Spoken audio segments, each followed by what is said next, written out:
വീട്ടിലെപ്പോഴും mobile phone നോക്കിയിരിക്കുന്ന മാതാപിതാക്കളും മക്കളും നേരിൽ കാണുമ്പോഴുള്ള സംസാരം പോലും കുറഞ്ഞിരിക്കുന്നു.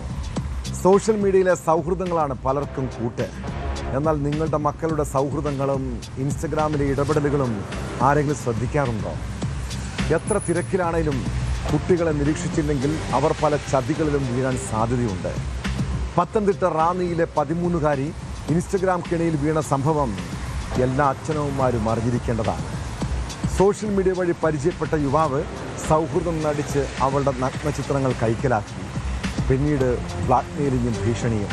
ഏറ്റവും ഒടുവിലാണ് ആ പെൺകുട്ടി മാതാപിതാക്കളുടെ ഇക്കാര്യം പറയുന്നത്.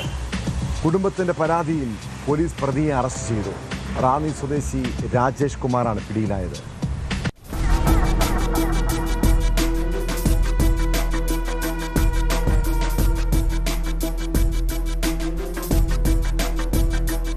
റാന്നി സ്വദേശിനിയായ പെൺകുട്ടിയുമായി കഴിഞ്ഞ വർഷം സെപ്റ്റംബറിലാണ് പ്രതി രാജേഷ് കുമാർ പരിചയത്തിലാകുന്നത്. ഇതിനുശേഷം പെൺകുട്ടിയുടെ നഗ്നചിത്രങ്ങൾ നിർബന്ധിച്ച് കൈക്കലാക്കി ബ്ലാക്ക്മെയിൽ ചെയ്യാൻ ശ്രമിക്കുകയായിരുന്നു. ഇത് മാതാപിതാക്കളുടെ ശ്രദ്ധയിൽപ്പെട്ടു. തുടർന്നാണ് പെൺകുട്ടി പോലീസിൽ പരാതി നൽകിയത്. പോലീസ് നടത്തിയ അന്വേഷണത്തിലും രാജേഷ് കുമാർ നിർബന്ധിച്ച് നഗ്നചിത്രങ്ങൾ വാങ്ങിയതായി കണ്ടെത്തി. പോലീസിന്റെ അന്വേഷണം തുടരവേ പ്രതി പെൺകുട്ടിയുടെ ഫോട്ടോ പ്രൊഫൈൽ ചിത്രമാക്കി മറ്റൊരു സമൂഹ മാധ്യമ അക്കൗണ്ട് കൂടി തുടങ്ങിയിരുന്നു. വിദഗ്ധമായ അന്വേഷണത്തിനൊടുവിലാണ് ഇടുക്കി ജില്ലയിൽ നിന്നും രാജേഷ് കുമാറിനെ പിടികൂടിയത്.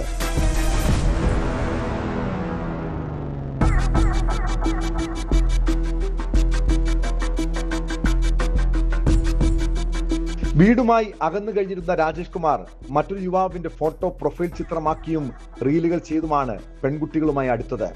പ്രതിയുടെ ഫോണിൽ നിന്ന് നിരവധി പെൺകുട്ടികളുടെ ഫോട്ടോകളും വ്യാജ ഇൻസ്റ്റഗ്രാം അക്കൗണ്ടുകളും കണ്ടെത്തിയതായി പോലീസ് പറഞ്ഞു. കൂടുതൽ പെൺകുട്ടികളെ സമാനമായ രീതിയിൽ പ്രതി ബ്ലാക്ക്മെയിൽ ചെയ്തിട്ടുണ്ടോ എന്നും അന്വേഷിച്ചു വരികയാണ്.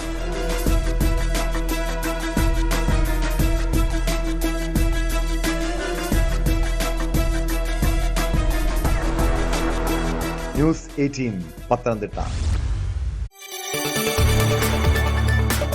കൂടുതൽ വാർത്തകൾക്ക് news 18 Keralam YouTube channel subscribe ചെയ്യുക.